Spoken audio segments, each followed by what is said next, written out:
Hello my friends and welcome to this playthrough for the Expert Division with the tournament Wind. This video is sponsored by Golf Clash and Playdemic, and let's go. First and foremost, I want to say that if you want to check out one specific hole, check out the description down below. There is time links for every hole, so check it out. Press the link that you want to play and go from there. So first and foremost, we need to have in mind that we're going to play this one in a conservative way. I know there is a possibility to go straight to the right side using upgraded club with a berserker ball. Going to get to that soon. We're going to go with 1 bar of topspin. That is going to be our main spin adjustment. No side, no right. The thing that we need to have in mind when we adjust, first and foremost, we do adjust for 6.5 rings in this particular situation with an Apocalypse level 6 and a Kingmaker. We do need to have in mind here that when we do play in Tailwind, the ball will also be affected when it hits the ground. So with the bounce there, we're going to get a more flat bounce instead of getting, when headwind, getting a more like direct down bounce. And therefore we're going to gain more distance with our bounce on tailwind and going to lose distance with headwind. So we need to have that in mind when we play, that we always need to think, okay, how will the wind affect our ball, like in all type of bounce, etc, etc, and we need to compensate for that. So as you can see here, using a berserker ball or a snow globe ball slash a turbo ball, you can go straight to the right side. If you're having an Apocalypse level 6 that we have, or an Apocalypse level 7, then you could actually potentially go directly to green. It has been done, which is also why I'm telling you.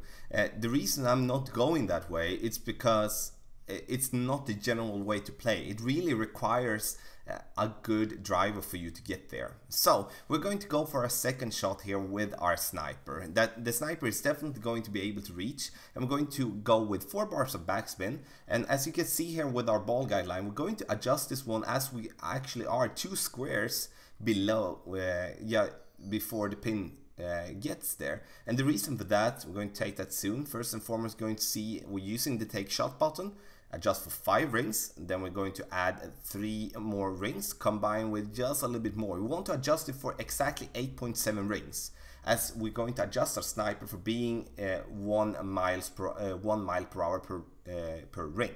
So we bounce there on that flat surface and we get to the left of the pin. And we did hit it great, so we need to have that in mind. With a perfect, we could have been even closer. And the thing that I wanted to say, like the reason we aim with our ball guideline before the pin is again that our ball with tailwind is going to stretch out with the bounce, so we need to compensate for that.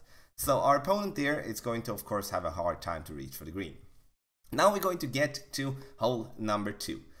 Hole number 2 is going to be one of the new holes, and it opens up for some opportunities here. First, we need to have in mind that if you want to try to go in the middle there, we do need to use a berserker ball or a snow globe ball. Sure, we can try, but in the end it's going to be too risky of having to max overpower a shot. It could potentially put you very, very close to the green, but it also could potentially put yourself into the water with a slightly with an adjustment that is very off. So we're going to go conservative again, and we're going to go left side, not right side. We're going to go left. The reason I believe the right side is not the better way, it's because you will many of the times have a hard time to reach for the green in 2. Now this one is going to be actually perfect in this way. Get a little like very weird roll there, but still going to get as far that is needed to get to green in 2. So we're going to go left, as I said. We're going to have max side spin on our Kingmaker, and we're going to go with 1 bar of topspin. The reason I'm going with max side spin is that we are a little bit afraid of getting too much to the left side, because left side will push you down into the rough. So we are not going to be in maximum distance with our club, so we need to take away just a little bit with our adjustment. So we're going to adjust for 5.5 rings, which is approximately going to be as we would adjust for 7.5, 7.8 in wind. And again, we are taking that away because we are not in max distance on our club, and also that we're going to have to adjust for the bounce that we're going to get while we're playing in tailwind. So we do not want to go too far, and we just want to land there perfectly as we did. So now we can see here that our opponent is using the wrong wood club. If you're going to play this side and have a decent shot for the pin, then we need to go with a guardian. The guardian is the only club basically that does give you max backspin while playing towards the pin. And that is something that, you know, it's not maybe something that you think about, but the risk that you do take while having a wood club with not that good backspin for this shot is that you put yourself as your opponent did. So sniper again, you can see we're going to play with this one in max distance. We do have 8.3, and we're going to adjust this one with ourselves having 5 miles per hour, sorry, 5 in backspin. I'm going to have 5 in side spin to the right.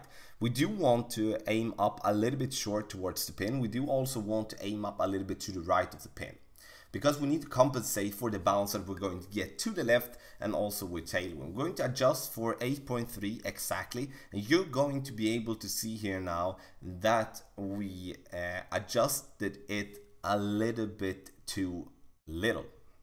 And the reason why is because we need to compensate it even more. We do get the distance for it correct, but we do get too much to the left, so we need to adjust our ball guide line towards the pin way more to the right side instead of going directly towards the pin as we did now. So that is very, very important. Otherwise we can go with the same amount of rings as the wind is shown. So for a sniper, again, 1 mile per hour per ring to make it easy for us. So, and now we're going to go to hole number 3, and it's going to be a par 3. And this par 3 is definitely, in my opinion, going to be a hole-in-one hole. I do really feel comfortable while going with this adjustment. And we're going to play with our Goliath here. And the Goliath we're going to use with a Kingmaker because we do want to reduce the wind as much as possible, combined with the side spin. Max side spin, and we're going to go with 2 bars of backspin. As you can see on the ball guide line here, we do want to have the end of the ball guide line of the Goliath here just on top there to the fringe. That is because we do not want to aim it further in, because we going to have a great amount of speed while coming towards the pin there. We're going to adjust for 4.5 rings with our Goliath, and then we're going to go with almost max curl. So as you can see here, we can go with a little bit more curl, but we do not want to go max curl, because then we will over curl it, as I would like to call it. As you can see here anyway, we still get a little bit too much curl. We do want to come in a little bit lower while going towards the pin. But still in the end, it was very, very close to making the hole-in-one, and we felt really, really good with that adjustment. Our opponent here is going to have the Grizzly, and the Grizzly is not the club that you want to go with here, and the reason for that is, again, it's curl.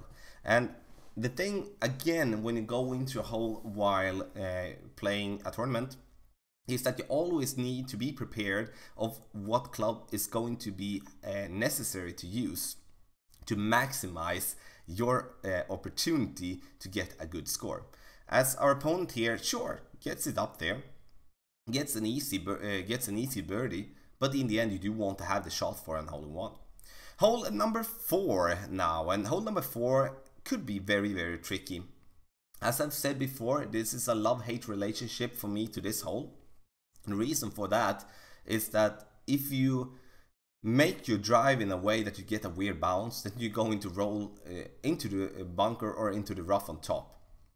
And then you're going to have a tough time to reach for the green in 2. If you can reach over the rough, then you're going to have no problem to shoot for the pin and also shoot for the eagle, which is going to be something that we do want. So we are not going to go with max topspin. We're rather going to go with overpower instead. So we're going to go with slight amount of overpower and going to adjust from that position. So we're going to go with approximately 6.5 rings with that adjustment. And we need to curl a little bit against the wind to kind of counter for the push that we're going to get to the left, as we do want our ball to fly as straight as possible in the air. So we get it over here with 2 bars of two bars of side spin to the right as well. We do get some good distance to get our shot in for the rough bump for our second shot. So again, don't use too much topspin, because that could potentially roll you straight into the rough there on top. I've done it several times myself. I know there is many players that have done it themselves, so have that in mind while doing your drive. Our opponent here is going to come up way much to the right, which is not going to be easy for him to reach for the green in 2. So our turn here now, we're going to go for the rough bump, and as you see here, we are not in maximum distance with the club, but we're going to decide to actually adjust this shot for being in maximum distance of our club. So we're going to go with 7.1 rings, so a little bit more than 7 rings. And we go with 2 bars of backspin. As you will be able to see, is that we should not go with the adjustment as we're doing. We should be reducing it with half a ring to our ring. So we should be going with 6.5 rings or 6 rings for this adjustment. As you can see, we are putting it very, very short when it comes to there in the rough. Therefore, the rough bump will push us short on the pin. We did get the correct line though, so we take that one. But in the end, it's something that we really need to compensate for while playing this hole. So our opponent is going to try to bounce it over the from the first fairway to the green, and that is of course going to be a possible shot, but it's going to be very, very tough for you to make an eagle from that position. So my friends, this was hole number 4, and we're going to focus now on hole number 5, which is also a par 3 that I looked at it as in a way that, okay, this is going to be very, very tough to make an hole-in-one, but I do really believe that we have a good opportunity to make an hole-in-one here. We do need to make our wood shot perfect though. It's going to be important. So we're going to go with our sniper here, and we're going to go with a kingmaker. First and foremost, we're going to see how our opponent is doing. So I can see directly that our opponent is having a bit of trouble to find out in which type of way he or she is going to play this hole. So it is again very important when you go into a hole that you're going to have decided for yourself, like, okay, I'm going to play it with this club, I'm going to play it with this spin, and I'm going to play it in this way, because otherwise you will just spend time trying to figure out how to adjust for this particular hole. Sure, I understand that you can't maybe put that time to check out and stuff like that, but it takes a couple of minutes, and then you will not find yourself in a pressured situation that you most of the times could do otherwise. So sniper, and we're going to go with 5 bars of backspin and as much side spin to the left as possible. With headwind, we're always going to go with 5 bars of backspin. Not going to do more than that. So, and we're going to adjust there, as you can see there by the rough, just in the middle there. We're going to adjust this shot as we would be adjusting for 9.7, 9.8 rings, approximately right like that. So a little bit over adjusted, but that is again to counter for the headwind that we're going to have. So if you remember when we talked about it in the beginning, that when we have headwind, the ball is going to lose distance, as you will be able to see here, and we're going to roll towards the pin there very, very nicely. With a perfect, then maybe we could make a hole-in-one. At least we would have been a little bit closer, as we did hit great on the left side. But have that in mind again, we over-adjusted just a little bit to counter for the headwind. Hole number 6, we come to the second par 5 here, and we are, even if we're having to if we're going to have an apocalypse level 6, we're still going to go for the double bounce. And the thing with the double bounce is that I really do feel very comfortable on playing that way. If you're having a quarterback in this level, like level 10, playing with that, I still suggest that you should go on the left side. Sure, you need to overpower it, but playing on the right side is going to be a little bit too tricky, especially for your second shot to be close on the green. Sure, I've seen people dropping this shot from distance as well, but in the end, give yourself a little bit easier opportunity, give yourself some room to get to the green into an easy way. So we're going to go with max topspin. As you can see there on our ball guideline, the thing that we want with our ball guideline is that the ball guideline's second bounce is going to be just by the second rough to bounce ourselves over. For this particular adjustment, we're going to go with 6 rings. So we're going to adjust this shot as it would be 8.5 miles per hour. So we're going to over adjust it just a little bit, and that is to have in mind that elevation here with water and a slight amount of downhill, then it's going to affect our ball a little bit more. That combined with tailwind and with topspin, again, remember that our bounce is going to be affected for that shot. So we do not want that our first bounce is going to be affected that much as we're going to bounce in the rough for the second bounce. So I know it's technical and we're talking about it. Please feel free to make a question in the comment section below if you do not understand, or you maybe want me to rephrase it in a different way. So I know it could be very hard to understand, especially if you're playing in a different way yourself. So, okay, we're going to go for a second shot here, and here is going to be a situation where we forget to actually compensate for the wind that we actually do have. We're going to start with just checking the ball guideline here, so we actually get the roll from the left side of the green down to the right, because this green slopes from left to right, and we do want to get that roll down to the pin to adjust from there. So as you can see here, we do have 1 bar of backspin, but when you see our adjustment here, we're going to adjust it for 7.5 rings approximately, and we need to adjust it a little bit more. We need to go with 8.5 rings, and that is because we're going to have a push here towards the pin. Sure, we have no problem to make a chip from this distance to make an eagle, but we need to compensate it a little bit better, and that is a little bit sloppy. We know that. That is also important to show it, and that is also important to actually talk about it. So again, tailwind, the bounce is going to stretch it out a little bit more, so we have to have in mind that the ball guideline is a little bit more stretched out. So either reduce our landing position just a little bit, or we need to add a bar of backspin, or we need to add half a ring or a ring. So we kind of decide how we want to do that ourselves, but we need to compensate. That is just the important part. So we're going to go to hole number 7 now, and hole number 7 is going to be played with the rocket. I would say I think I used the rocket in one of my first games ever in Golf Clash. But as the game has been evolving and the players' knowledge has been evolving as well, then the rocket has been featured in many tournaments of like I would say often.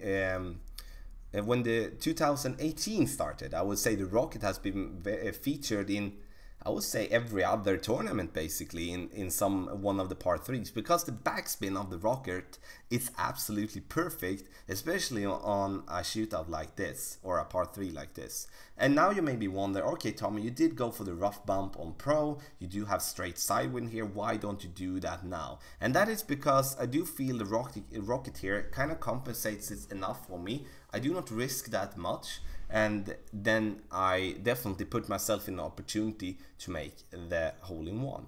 Sure, we do have a little bit of topspin as well, a little bit of tailwind, but in the end it should be absolutely possible to make the rough bump as well. But if you want to see the rough bump with this similar amount of wind, check out pro as well, pro playthrough. So we're going with almost max backspin. We do want to take away the last bar and a couple of bars of side spin to the left as well to kind of just counter for the crosswind that we're going to have. So like having left right wind, we're going to be bounced out to the right, and then we need to compensate for that. We're going to go with 5.5 rings with our rocket here, and we are going to hit it great, which is not good, because now we're going to go left. As you can see there, we kind of had a little bit of a, like, I would say a little bit of a hill there on that fairway, which in that way pushed us a little bit more to the left than actually is happening if we just hit it straight on the fairway. So we need to adjust that one either a little bit less, but in the end, if we do hit it perfect, then we're going to be absolutely fine. So hole number 8, we have 2 holes left, and we're going to play one of my favorite holes, or like I would say my favorite hole in the tournament. We're going to play with the Kingmakers because we do want to have a wind above 7. That is going to be enough. So we're going to adjust this one with 5 bars of topspin combined with as much side spin to the left as possible, and that is because the wind is pushing ourselves out to the right. We are going to adjust this drive for 5 rings to just get like the direction correctly, but then we're going to overpower it, not max, but a decent amount of overpower, as you will be able to see. So like not decent, but a little amount of overpower. So we hit it great on the right side. That actually helped us here a little bit, but in the end we pull ourselves just right there on the fairway. Then you maybe wonder, okay, why don't you use max topspin here? Because it would be so much easier for you to reach over the rough, and you do not have to like stretch it out, and you don't have to focus about overpowering and stuff like that. The reason for that is if you're using too much topspin, you're going to put yourself in the rough on top instead. I've done that myself, so that's why I'm playing with less topspin, focusing on making a little bit overpower instead, because I know that I should be able to make that one in a good way. Our opponent here is going to hit the rough there. It's a little bit unfortunate, but still reaching over to the fairway there, and it's going to have an open shot towards the pin. So this is still going to be a good opportunity. So the right side is definitely, in my opinion, the best way to play. We are in medium distance here on with our thorn, and then we're going to go with 1 bar of topspin combined with 2 bars of side spin to the right. And I know we do have some cross swing from left to right, but the green kind of slopes down a little bit to the left, so we need to use that side spin to help us out a little bit there. We're going to go with a little bit more than 2 rings, but then we kind of change our mind here and reduce it to just go with 2 rings, and that is a mistake. That is a mistake. We should go with just a little bit more than 2 rings, but you can see how close we are. That slight adjustment in the end did make us miss the shot on the right side. So 2 rings for that shot, then we would possibly be making an eagle. But hole 8 is definitely an eagle hole, in my opinion. So okay, now we're going to play hole number 9. Here it's important that you do have a driver that gives you a good amount of topspin. If you're not having an extra mile level 5 level, sorry, an apocalypse level 5 level 6, then you should go with a big topper. And the big topper is only used because it has the topspin. The accuracy is not good, but the topspin is good. So we do have an apocalypse level 6 and we're going to use it. So 7.4 is going to be 5 rings for us here. We're going to adjust this one a little bit over the top here, and we're going to curl it to the right, and that is the reason why we adjust it a little bit more than what it says in our notes, because the curl will take us to the right there, because we're going to be pushed in tailwind, max topspin, rough bump, roll out there to the fairway.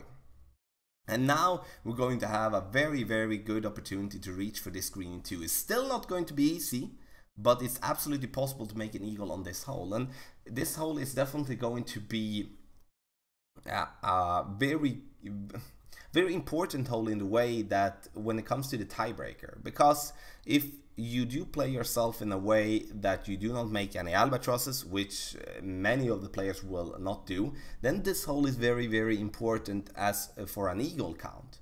So if you make an eagle on hole number 9 and maybe on hole number 9 and 18 in the opening round or in the weekend round, that will absolutely benefit you for the prize chest that you're hopefully going to compete for. But if you do not being able to play over there, then you need to play conservative. I'm going to mention that when it's time for our opponent's shot instead. So we're going to go with max side spin here. We're going to go for the rough bump, and we are not going to focus of trying to get the albatross because the trees are going to be in our way, and we do not want to be sloppy enough to put the trees in our way in any type of way, because then we're going to have a very tough time. We're going to adjust for 5 rings here. We are not going to be in maximum distance with our club, so we are adjusting it a little bit under than what we should do. So we do go with some curl, 2 bars of backspin, max side spin to the left. I'm going to bounce ourselves nicely up on the green and have an easy putt for the eagle. And if you maybe wonder and maybe want to ask that question, I can answer that directly. Yes, it is possible to make an albatross, but you need to kind of determine how much you kind of want to risk on hole number 9. So here you can see, if you find yourself in a way where you put yourself in the rough or in the bunker, then you need to play yourself up short and going from the left side, and then focus on hitting your shot from distance. But in the end, if you do have an extra mile, for an example, which and like level 6, which will not give you that much curl, then you should stay away from the drive there and go straight forward instead, and kind of rely on that you could actually use the tailwind to bounce in the rough anyway, but then you need to have some overpower. So my friends, please make a comment in the comment section below if you do have any type of questions. You can see in the video description the time link for every specific hole, so click on it. You can get to the hole that you do want to check out if you do not want to watch the whole video. This video is sponsored by Golf Clash and Playdemic, and I want here in the end to wish you the best of luck in the Desert Open tournament.